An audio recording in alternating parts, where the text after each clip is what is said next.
Jesus explained, इतने सुंदर सुंदर एग्जाम्पल और वचन देके जो विश्वासियों की समस्या रहती है उनके ऊपर एक बड़ा सुंदर संदेश दिया था। परंतु जब मैं यहाँ बैठा हुआ था, प्रार्थना कर रहा था, यीशु मैं क्या बोलूंगा, यीशु ने कहा वो अगली बार के लिए रखना और इस बार अपने देश के लिए प्रार्थना करना। हमारा देश का नाम क्या है? भारत है। और क्या है? कौन दूसरा नाम क्या है? हिंदुस्तान, इंडिया, है ना। तो बाइबल में जो हमारे हाथों में है, आपके हाथों में, कितने लोगों के पास बाइबल है? उठा लें। इसमें हमारे प्यारे प्यारे देश का नाम दिया हुआ है। आइए मेरे प्रियो, बोले ये किताब जो है ये कोई कहानी या कल्पना वाली नहीं है, ऐतिहासिक किताब है और सबूतों वाली किताब है। तो आइए खोलेंगे हम एस्तर की किताब, पहला अध्याय, पहला वचन। शयरशाम राजा के दिनों में ये बातें हुई। यह वही शयर्स है जो 127 प्रांतों पर अर्थात हिंदुस्तान से लेकर कूश देश तक राज्य करता था। जी बस देखिए, हिंदुस्तान का नाम यहाँ दिया हुआ है। ये बाइबल, ये यीशु मसीह कोई विदेशी नहीं है। बाइबल में हिंदुस्तान का नाम दिया हुआ है मेरे प्रियो, और ये एक ही जगह नहीं दिया हुआ, एक और जगह हम पढ़ेंगे। एस्तर की किताब 8वां अध्याय 9वां वचन। एस्तर की किताब 8वां अध्याय 9वां वचन। उसी समय अर्थात सिवान नामक तीसरे महीने के 23वें दिन को राजा के लेखक बुलवाए गए और जिस जिस बात की आज्ञा मुर्दके ने उन्हें दी थी उसे यहूदियों और अधिपतियों और हिंदुस्तान से लेकर कूश तक जो 127 प्रांत हैं, उन सबों के अधिपतियों और हाकिमों को एक एक प्रांत के अक्षरों में और एक एक देश के लोगों की भाषा में और यहूदियों को उनके अक्षरों और भाषा में लिखी गई। आमीन। देखिए कितनी सुंदर बात है। यहाँ पर भी हिंदुस्तान का नाम दिया हुआ है। अगर आपके मित्र, आपके रिश्तेदार बोले अरे बाइबल में कोई विदेशी है, कोई बाहर का, नहीं नहीं नहीं नहीं, हिंदुस्तान हमारे भारत देश का इंग्लिश में दिया हुआ, इंडिया का नाम दिया हुआ है। कितनी सुंदर बात है मेरे प्रियो। और कल हम अपनी आजादी का 75वां उत्सव मनाने जा रहे हैं मेरे प्रियो। बाइबल में लिखा हुआ है नीति वचन 14 और उसका 34, नीति वचन 14 अध्याय और 34वां वचन। जाति की बढ़ती धर्म ही से होती है, परंतु पाप से देश के लोगों का अपमान होता है। आमीन। देखिए जाति की बढ़ती, इंग्लिश में दिया हुआ है righteousness exalts a nation, but sin is reproach to any people. जहाँ पाप आएगा वहाँ अपमान आएगा। और जाति की बढ़ोतरी कैसे होगी? धार्मिकता से होगी मेरे प्रियो। कई साल पहले एक हमारे वेश्यान वाले अमेरिका गए और उन्होंने चिट्ठी लिखी पहली बार पहुंच के वहां पर, और बोले यहाँ पर लोग बड़े टाइम के पाबंद, 8 बजे बोला है तो 10 मिनट पहले आ जाएंगे, और साथ ही साथ वो पूर्ण रीति से, मेहनत से, 8 से 5 तक ड्यूटी है तो पूरी ड्यूटी वो करेंगे, काम चोरी नहीं करेंगे। मेरे प्रियो, आज हमारे देश में क्या हो रहा है? पाप के कारण अपमान हो रहा है ना। कितने लोग मानते हैं पाप के कारण अपमान हो रहा है हमारे देश में? किस बात का अपमान हो रहा है? हमारे देश में बड़ी बड़ी समस्याएं हैं। आखिर में आज हम कुछ देर, ज्यादा देर प्रार्थना करेंगे। ये सब जो बातें अपमान की जो हमारे देश को खराब कर रही है, नुकसान दे रही है, नष्ट कर रही है यहाँ के लोगों को, उसके लिए हम प्रार्थना करेंगे, क्योंकि कल का दिन महत्वपूर्ण है और इसी दिन वो हमारा भारत देश आजाद हुआ था मेरे प्रियो। जैसा हमने पढ़ा है, जाति की बढ़ती, जो देश की बढ़ती है, धार्मिकता से होगी। हालेलुया मेरे प्रियो। मेरे जो बॉस थे वो गुजरात में जो थे वो NRI थे, लंदन में रहते थे और एक बार बिजनेस ट्रिप में स्वीडन गए, तो वहां पर उनका मोबाइल जो है चोरी हो गया, गुम गया। तो वो खोजने लगे और उसी दौरान मेरा इंडिया में मेरा मोबाइल भी गुम हो गया। मैंने दोनों के प्रार्थना की, यीशु ये बड़ा मेहनत की कमाई का मोबाइल है, ऐसा नुकसान ना हो जाए। दुख लगता है ना मेरे प्रियो, जब हमारी चीज कोई खराब हो जाए। और उस समय का मोबाइल मतलब तनख्वाह ही कम रहती थी, मोबाइल भी 5-6 हज़ार का आता था, ज्यादा मतलब कीमत थी। अभी जैसा नहीं कि 2-4-5 हज़ार में मिल जाए, उस समय 6 हज़ार बहुत रहते थे। तो नुकसान, मैं प्रार्थना किया और यीशु ने अद्भुत रीति से मेरा मोबाइल दिला दिया। तो मेरे जो डायरेक्टर थे इंडिया में, वो उनके ब्रदर इन लॉ थे, साले थे। तो उन्होंने बताया, अरे वो संजय भाई का स्वीडन में वो गए थे, मोबाइल अभी तक मिला नहीं और तुमको इंडिया में मिल गया, ये तो अद्भुत बात। हालेलुया! देखिए यीशु कैसे चमत्कार करता है। उन्होंने बताया कि विदेश में लोग अगर किसी का पर्स छूट गया है, पॉकेट पर्स छूट गया है, मनी पर्स छूट गया है, मोबाइल छूट गया है, तो वो दे देते हैं पुलिस को, या जहाँ छूटा वहाँ के जो सुप्रिटेंडेंट है, वहाँ का सुपरवाइजर उसको दे देते हैं, लौटा देते हैं कि देखो हमको ये मिला। विदेश में ऐसा जाति की बढ़ोतरी धर्म से होती है। क्या हम नहीं चाहेंगे हमारे देश में भी ऐसे ही हो जाए? कहीं पर भी आपका पर्स छूट जाए, मनी पर्स छूट जाए, मोबाइल छूट जाए, तो कोई लेना, सड़क पे गिर जाए, जाते जाते पॉकेट से उछल जाए, आपको पता ना चले। हम सब चाहेंगे ना कि हमको मिल जाए। कोई ऐसा नहीं कि उठा के रख लिया मोबाइल को, सिम कार्ड निकाल के उसको बेच दिया। जाति की बढ़ोतरी और धार्मिकता के कारण होती है, देश की बढ़ोतरी धार्मिकता के कारण होती है। मेरे प्रियो, मैं आपको ये सब पॉइंट्स बता रहा हूँ। आखिरी में हम आज ज्यादा समय प्रार्थना करेंगे ये सब बातों के लिए। और एक और बड़ा सुंदर वचन है, नीति वचन 11:11। नीति वचन 11:11। सीधे लोगों के आशीर्वाद से नगर की बढ़ती होती है। बस एक मिनट देखिए, ध्यान से धीरे धीरे पढ़ेंगे।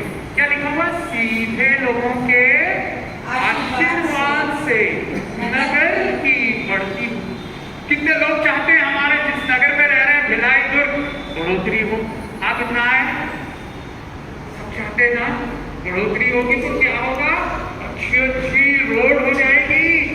गड्ढे से हम सब परेशान है, अरे गड्ढे हो गए तो पीठ दर्द होता है, गाड़ी, साइकिल, मोटरसाइकिल बड़े हिचक जाते हैं, उसका वो पिस्टन टूट जाता है, शॉकअप खराब हो जाता है गड्ढों से। हम सब चाहते हैं हमारे लिए अच्छी सड़कें हो जाए, है ना? तो नगर की बढ़ोतरी धर्मी जन के, सीधे लोगों के आशीर्वाद से होती है। आगे पढ़िए। परंतु दुष्टों के मुख की बात से वह ढाया जाता है। दुष्टों के मुख की बात से दुष्ट लोग क्या करते हैं? छोटा सा भी बयान दे देंगे, हमने देश में देखा है, कुछ बोल देंगे, दंगे भड़क जाते हैं, लड़ाई झगड़ा हो जाता है। परंतु सीधे लोगों की आशीर्वाद में, इंग्लिश में दिया हुआ है, by the blessing of the righteous the city is exalted। धर्मी जन की आशीर्वाद से, एक और ट्रांसलेशन कहता है धर्मी जन की आशीर्वाद से नगर की बढ़ोतरी होती है। मेरे प्रिय, ये वचन जो है सच्चा है, परखा हुआ वचन है। ये वचन मुझे भी नहीं मालूम था। मैं जब गांधीनगर गुजरात में नौकरी करता था, वहां पर एक पास्टर से मुलाकात हुई। वो बोले, मैं गांधीनगर के लिए रोज प्रार्थना करता हूँ ये वचन लेके कि धर्मी जन के आशीर्वाद से नगर की बढ़ोतरी होगी। तो यीशु मसीह ने हम सबको क्या बनाया? जितनों ने उसको ग्रहण किया, उसको उसके संतान होने का अधिकार दिया है। यूहन्ना 1:12 में लिखा हुआ है ना? तो हम उसकी संतान है, हम उसके लहू से धोके धर्मी बनाए गए हैं। यूहन्ना 1:7 में लिखा हुआ है, यीशु का लहू हमें सब शुद्ध है। तो वो कहते मैं प्रार्थना कर रहा हूँ, वहां के जो चौक है, जब सुबेला चौक है, पार हाउस का चौक है ना, डबरा पारा है, उसी पार का चौक है, वहां के जो गांधीनगर के सेक्टर 8, सेक्टर 16, उस सब के लिए मैं प्रार्थना करता हूँ वो चौक अच्छे हो जाए, कोई ट्रैफिक जाम ना हो, रोड अच्छी हो जाए, लाइट्स आ जाए, अच्छी प्रकृति हो जाए, अच्छे पेड़ लग जाए। परमेश्वर ने प्रार्थना का सुनने वाला हमारा यीशु मसीह है। हालेलुया। एक ही प्रार्थना से बाइबल में आप पढ़ सकते हैं, एलिया एक ही था, हमारे समान नहीं था, परंतु परमेश्वर ने उसने प्रार्थना की, 3.5 साल तक पानी नहीं गिरा। मेरे प्रियो, आपके मुंह में एक सामर्थ है, धर्मी जन के मुंह में, उनकी प्रार्थनाओं में सामर्थ है। बाइबल बताती है, याकूब 5वां अध्याय 16वां वचन, बड़ा सुंदर प्यारा अद्भुत वचन है। याकूब की किताब 5वां अध्याय 16वां वचन। इसलिए तुम आपस में एक दूसरे के सामने अपने अपने पापों को मान लो जी। और एक दूसरे के लिए प्रार्थना करो, जिससे चंगे हो जाओ। धर्मी जन की प्रार्थना के प्रभाव से बहुत कुछ हो सकता है। आमीन। धर्मी जन के प्रार्थना के प्रभाव से बहुत कुछ हो सकता है। हालेलुया। हमारा नगर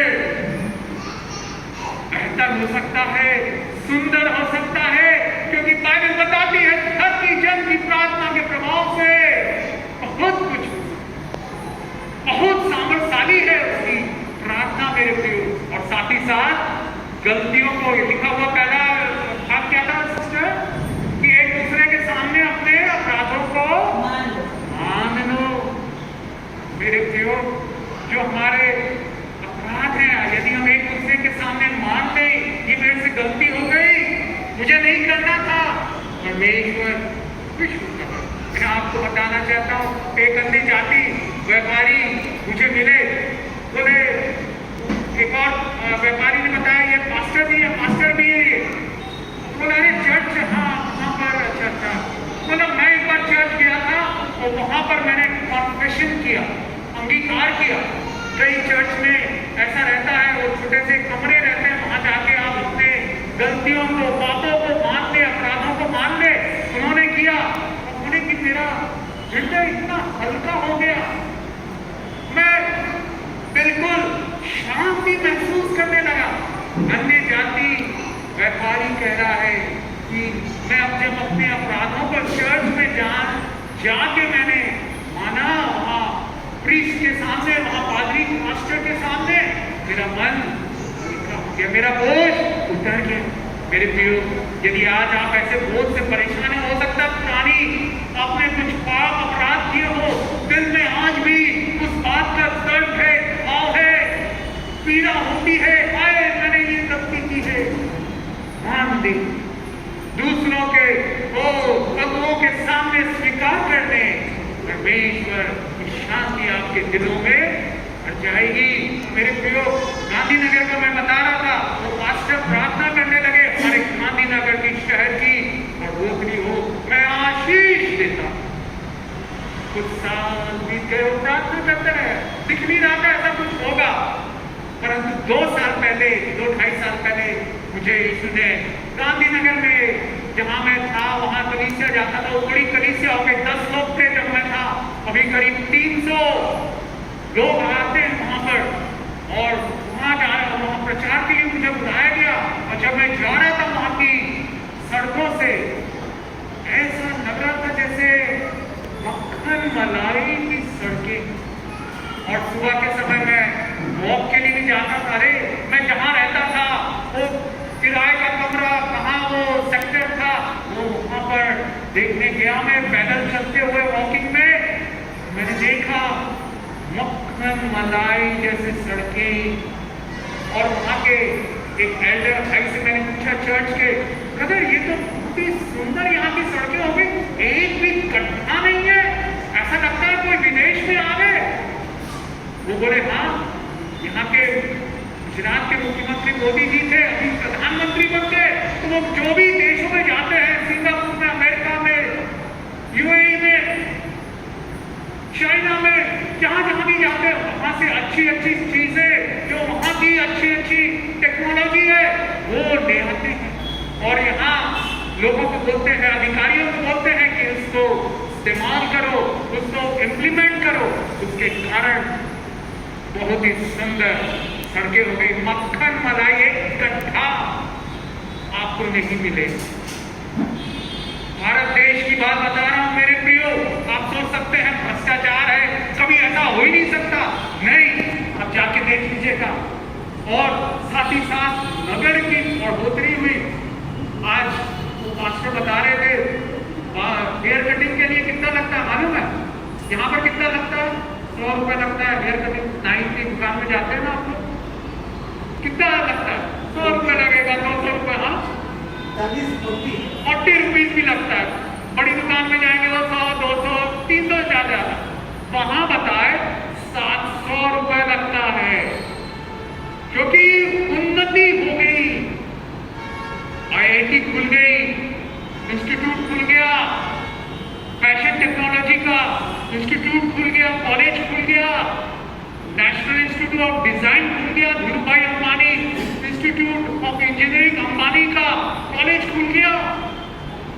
ऐसा करके पूरे नगर की बढ़ोतरी हो गई। तो आज मैं सोचता हूं, अगर मेरे मम्मी पापा आए थे उस समय, बोल रहे थे यहाँ एक मकान ले लो। अगर वो मकान, वो बता रहे थे मास्टर, यहाँ पर जो पहले 20 लाख का मकान था, आज वो 20 करोड़ का हो गया। नगर की बढ़ोतरी, धर्मी की, वो मास्टर रोज प्रार्थना करते थे। और आज जो आपने न्यूज भी सुना होगा, जो पूरे एशिया का बड़ा फाइनेंशियल हब है, गिफ्ट सिटी, वहां गांधीनगर में खुला। हमारे भिलाई में भी ऐसा ही इश्यू कर। धर्मी लोग अगर प्रार्थना करेंगे, मेरे भिलाई को, मेरे दुर्ग को, मेरे छत्तीसगढ़ को, मेरे भारत को आशीष दे, बढ़ोतरी होगी। हालेलुया, आपकी आमदनी बढ़ेगी, सड़कें साफ सुथरी हो जाएंगी, चिकनी हो जाएंगी, और जो मक्खन मलाई जैसे आपको आशीष मिलेगी। कितने लोग प्रार्थना करना चाहेंगे अपने देश के लिए? हाथ उठाए। हालेलुया, रोज प्रार्थना कीजिए। जब गांधीनगर की तस्वीर बदल सकती है, और पर्यावरण भी, कितने पेड़ हैं, एशिया का सेकंड ग्रीनेस्ट सिटी हो गया। 27 पेड़ एक व्यक्ति पर। एक व्यक्ति है, अगर संख्या वहां 5 लाख लोग हैं, तो करीब उससे 27 मल्टीप्लाइड बाय 5, आप अगर समझ लें 30 से, तो 30,000 पेड़, 27 ट्रीज पर पर्सन। एक व्यक्ति के हिसाब से 27 पेड़ है। पूरी हरियाली, कितने लोगों को हरियाली अच्छी लगती है? आप लोग जाते हैं ना पिकनिक में, मैत्रिका, ओ जंगल, कितना सुंदर लगता है।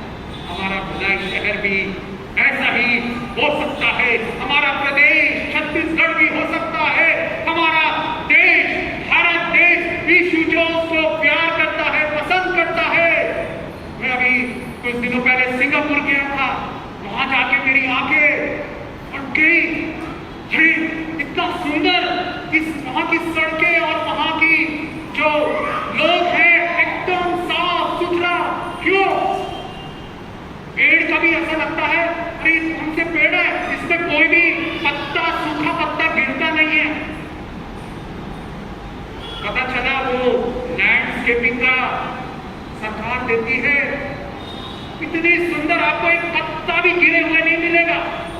मैं सोचने लगा, अरे ऐसा वाला पेड़ तो मैं इंडिया जरूर ले जाऊंगा, मैं मांगूंगा, बोलूंगा मैं इंडिया में भी लगाऊंगा। और कहीं मैं वहाँ कई वहाँ जगह पास में गया, तो मैंने देखा, अरे ये पेड़ तो मेरे घर में भी है। कोई बाहर के पेड़ नहीं थे, मगर वो ऐसा साफ सुथरा शेप में रखते हैं, जैसे हमारी डंगालें कई सड़क पे बढ़ जाती हैं, बिजली के तार से टकराने लगती है, लोगों जो सड़कों है उस पर छा जाती है, लोग टकराने लगते हैं। वहां पर नहीं, थोड़ा सा भी बढ़ा, एक ही शेप में, एक ही वो स्वरूप में उसको काटा। मेरे प्रियो, हम सब चाहेंगे ना ऐसा हो जाए। यीशु कर सकता ऐसा, अगर हम प्रार्थना करने लगे धरती जन के ओ आशीर्वाद से, नगर की, प्रदेश की, देश की बढ़ती होती है। हालेलुया।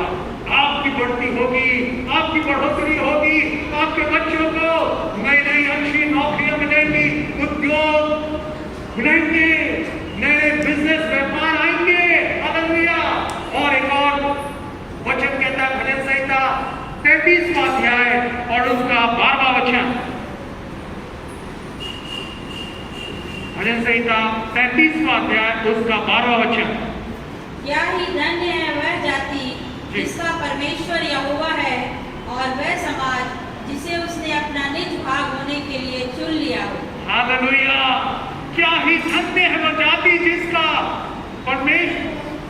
परमेश्वर यहोवा है, और वह समाज जिससे उसने अपने निज भाग होने के लिए चुन लिया। मेरे प्रियो, हमारा समाज, हमारा देश आशीषित हो जाएगा यदि हम प्रार्थना करेंगे। जैसे वो गुलामी से, अंग्रेजों की गुलामी से 75 साल पहले भारत देश आजाद हुआ, वैसे ही यीशु मसीह हमारी आत्मिक रूप से हमको आजाद करना चाहता है।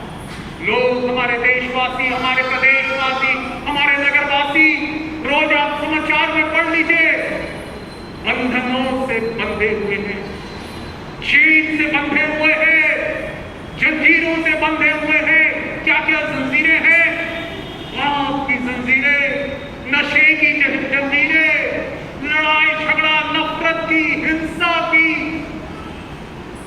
जंजीरें, व्यभिचार की जंजीरें, लालच की, लोभ की जंजीरें, भ्रष्टाचार की जंजीरें, उन सबसे कौन आजाद करेगा?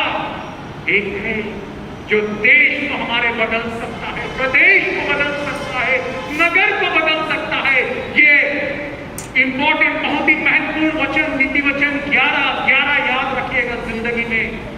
आपका नगर, जहां कहीं भी आप जाएंगे, हो सकता है आप जहां रह रहे हैं लोकेलिटी में सड़क नहीं है, कच्ची सड़क है, लाइट नहीं है, रात को अंधेरा हो जाता है, कुत्ते गाय लोग परेशान कर रहे हैं। क्या आप ऐसे ही मोहल्ले में रह रहे हैं?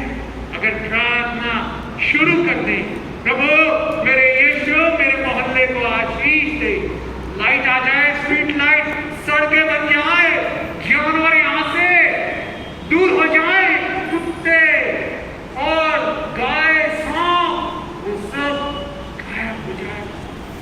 आयरलैंड में एक प्रभु के दास गए, उनका नाम है सेंट पैट्रिक। क्या नाम है? सेंट पैट्रिक, है ना? आयरलैंड, इंग्लैंड के पास एक जगह है, वहां देश है वो। और वहां पर जब वो गए तो वहां पर जैसे दयाल बता रहे थे, सांप अभी बहुत निकल रहे हैं, लोगों को काट रहे हैं। तो वो देश में बहुत से सांप थे, जैसे यहाँ चूहे आपको दिखते ना, रेलवे स्टेशन में जाएंगे, मार्केट में जाएंगे, चूहे, कॉकरोच घूमते हुए मिलेंगे, वैसे ही वहां सांप थे।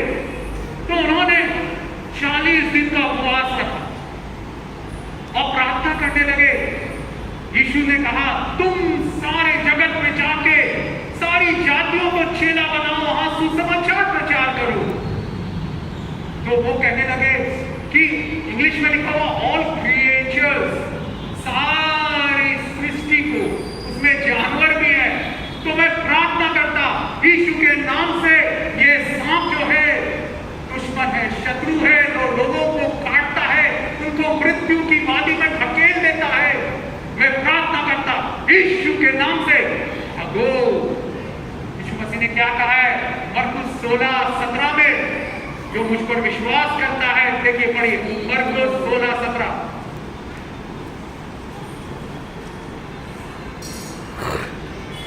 मरकुस 16। विश्वास करने वालों में ये चिन्ह होंगे कि वे मेरे नाम से दुष्ट आत्माओं को निकालेंगे और नई नई भाषा बोलेंगे, सांपों को उठा लेंगे, और यदि वे प्राणनाशक वस्तु भी पी जाएं तो भी उनकी कुछ हानि ना होगी, वे बीमारों पर हाथ रखेंगे और वे चंगे हो जाएंगे। आमीन। देखिए कई चीजें बता रहे हैं, मगर मैं यहाँ सांपों का बता रहा हूँ। सांप को उठा लेंगे। तो उन्होंने प्रार्थना की, यीशु आपने कहा है कि मैं सांपों के ऊपर अधिकार दे रहा हूँ। लूका 10:19 भी पढ़िए। यीशु मसीह ने सांपों बिच्छुओं के ऊपर अधिकार दिया है। कितनी अद्भुत बात है। अपने बच्चों को, आपको लूका 10:19। देखो मैंने तुम्हें सांपों और बिच्छुओं को रौंदने का और शत्रु की सारी सामर्थ पर अधिकार दिया है और किसी वस्तु से तुम्हें कुछ हानि ना हो। आमीन। आपको अधिकार मिला। अगर कोई राजा का लड़का आ जाए तो एक वो रहता, उसकी प्रतिष्ठा रहती है, उसका अधिकार रहता है। हम लोग बचपन में पतंग उड़ाने के लिए मैदान खोजते थे। हम लोग जहाँ रहते थे सेक्टर 5 में, तो मेरी मम्मी सेक्टर 5 गर्ल्स स्कूल की प्रिंसिपल थी। तो वहाँ स्कूल खत्म होने के बाद गार्ड रहता है बाहर गेट में, बड़े से गेट में 3000 बच्चे पढ़ते थे, बड़ा स्कूल था। तो हम लोग पहुंच जाते थे, अरे वो पतंग उड़ाना है करके, और गार्ड देखता था, अच्छा ये मेसी मैडम का प्रिंसिपल का लड़के हैं, बच्चे हैं, हमारे लिए तुरंत वो बोल देता। बाकी लोग बाहर में सड़कों में उड़ा रहे पतंग, हम बड़े से वहां के प्ले ग्राउंड में उड़ा रहे। आपको ये अधिकार, मेरे बताने का मतलब ये है, यीशु मसीह के आप बच्चे हैं, यीशु के आप बेटे हैं, यीशु की आप बेटियां हैं। आपको उसने अधिकार दिया है सांपों और बिच्छुओं को रौंदने का और सारी शत्रु की सेना के ऊपर अधिकारी दिया है। आपको अधिकार दिया है। You have authority. यीशु के नाम से उसने कहा है मत्ती 18 और उसका 18 में, मत्ती 18:18 में, मैं तुमसे सच कहता हूँ कि जो कुछ तुम पृथ्वी पर बांधोगे वह स्वर्ग में बंधेगा और जो कुछ तुम पृथ्वी पर खोलोगे वह स्वर्ग में खुलेगा। आमीन। जो कुछ तुम पृथ्वी पर बांधोगे वो स्वर्ग में बन जाएगा और जो कुछ तुम पृथ्वी पर खोलोगे स्वर्ग में खुल जाएगा। तो ये जो प्रभु के जन के, प्रभु के दास को सेंट पैट्रिक वो प्रार्थना करने लगे, ये वचन अनुसार आपका वचन जीवित, प्रबल और सामर्थी है, दो धारी तलवार से भी चोखा है। आकाश और पृथ्वी टल जाएंगे परंतु उसका ये वचन अनादि काल से अनंत काल तक नहीं टलेगा। सूख जाए, फूल मुरझा जाएगा परंतु उसका वचन कभी टलेगा नहीं। यशायाह 40:8 में लिखा हुआ है, मत्ती 24:35 में लिखा हुआ है। यीशु ने कहा आकाश और पृथ्वी टल जाएंगे परंतु उसका वचन कभी नहीं टलेगा।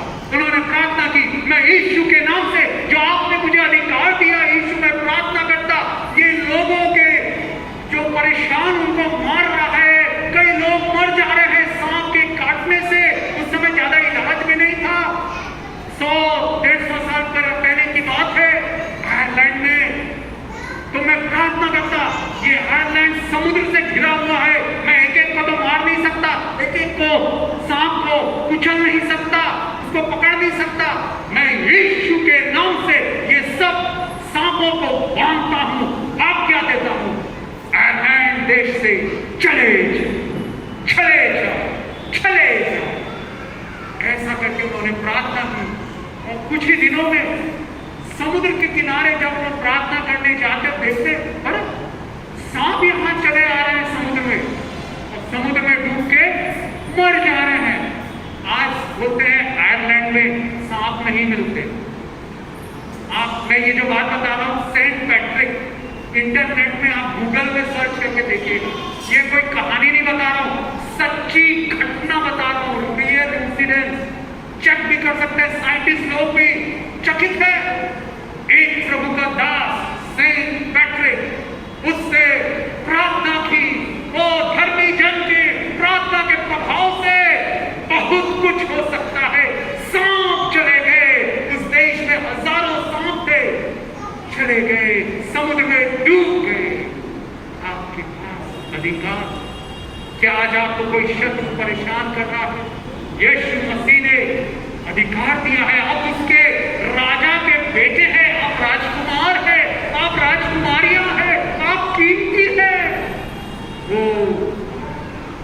भूलेगा नहीं।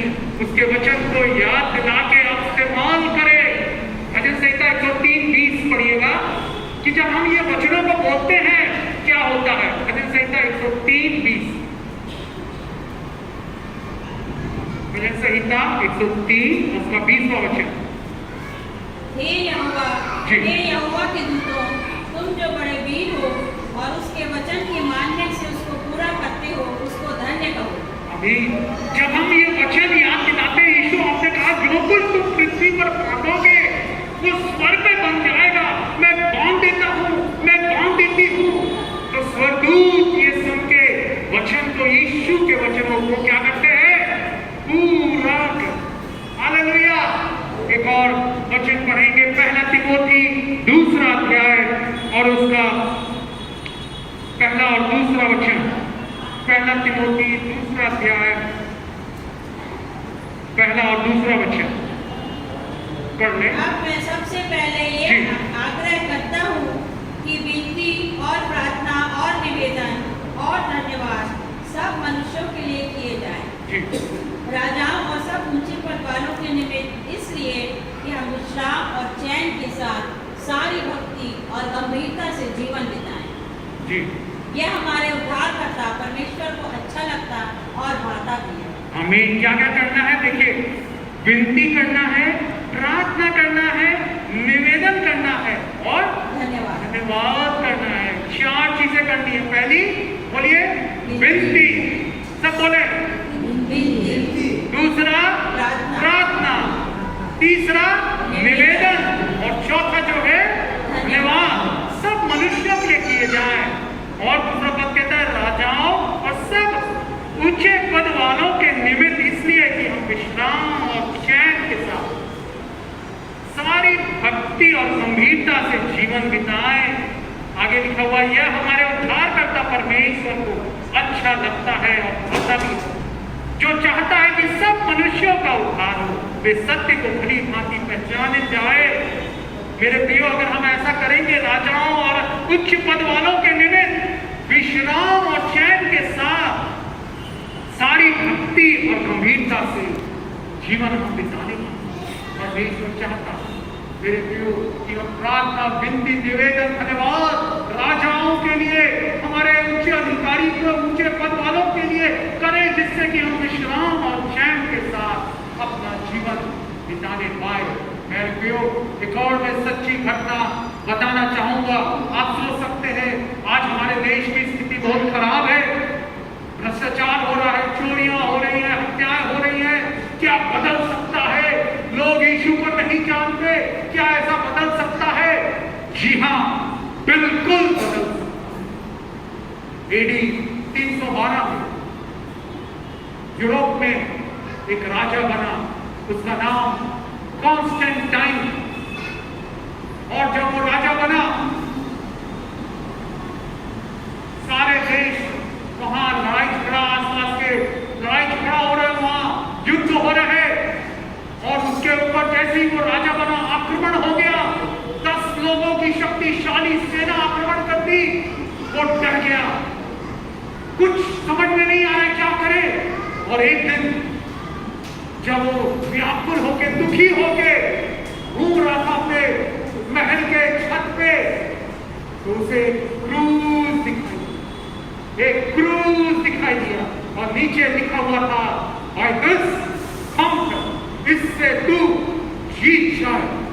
और मेरे प्रियो, वो समझ नहीं पाया क्या है, परंतु ये समझ गया कि इससे तू जीत जाएगा। उसने दूसरे दिन अपने झंडे में, अपने भालों में, अपने सैनिकों के पोशाक में एक क्रूज का चिन्ह चिपका दिया। और वो युद्ध करने गया। उसके पास सेना में सैनिक बहुत कम थे, 500-600 थे। और दूसरे उसके देश, 10 देश के करीब लोगों ने उसको आक्रमण कर उसे घेर रखा था। मृत्यु सामने थी, परंतु क्रूज के उस दर्शन को देख के, वो चिन्ह बना के वो लड़ाई करने गया, वो जीत गया। और उसके कारण उसने अपनी मां क्वीन हेलेना को बोला, जाओ उस यीशु के बारे में जो क्रूस पर चढ़ा, उसके बारे में पता करो और उसकी माता क्वीन हेलेना, रानी हेलेना इजराइल आई और उसने यीशु के कब्र को, यीशु के क्रूस को ढूंढा और वहां पर बड़े सुंदर सुंदर कलीसियाएं बनाए और उसने बोला अब से मैं यीशु को मानता हूं और ये जो मसीही धर्म है राजकीय धर्म होगा, पूरे राष्ट्र का धर्म हो जाएगा, सब यीशु को माने जाने।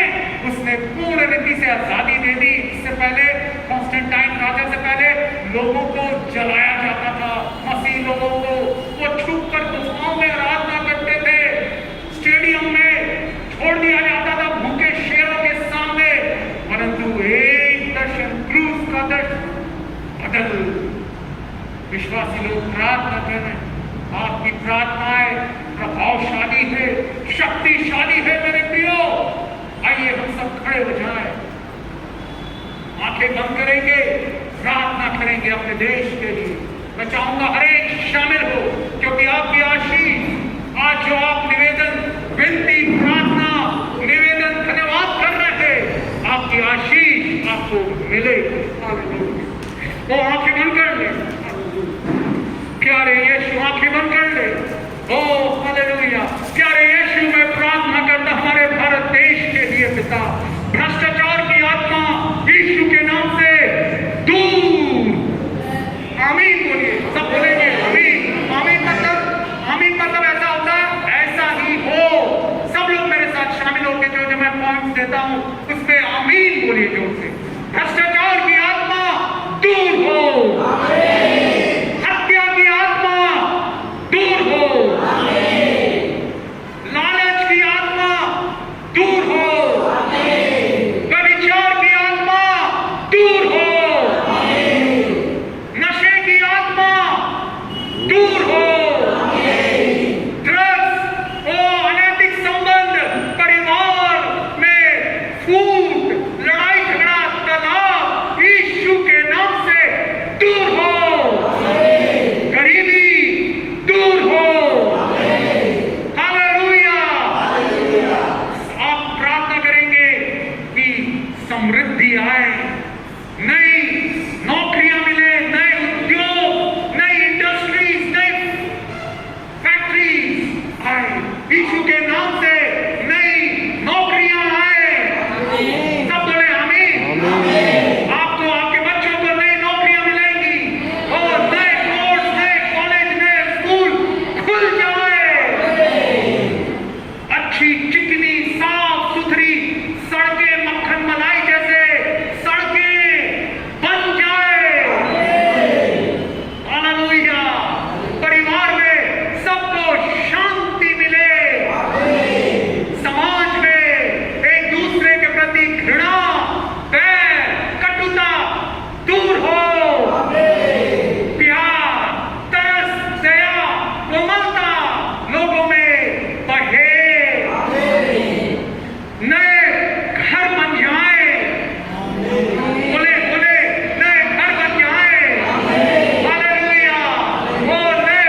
उनके परमेश्वर ने उनके माथे पर एक चिन्ह बना के रखा है।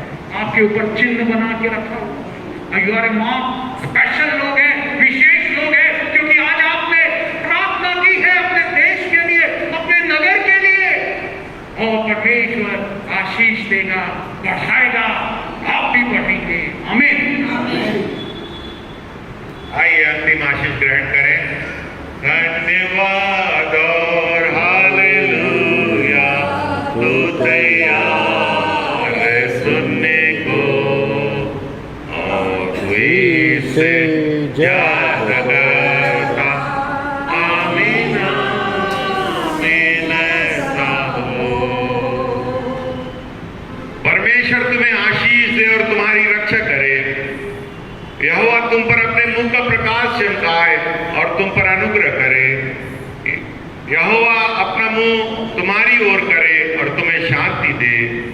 अब हमारे परमेश्वर पिता का प्रेम और प्रभु यीशु मसीह का अनुग्रह और पवित्र आत्मा की शांति और सहभागिता इस कलीसिया के साथ और इस कलीसिया से जुड़े हुए हर एक सदस्यों के साथ आज से लेकर युगान युग तक होती रहे। आमीन आमीन। हालेलुया।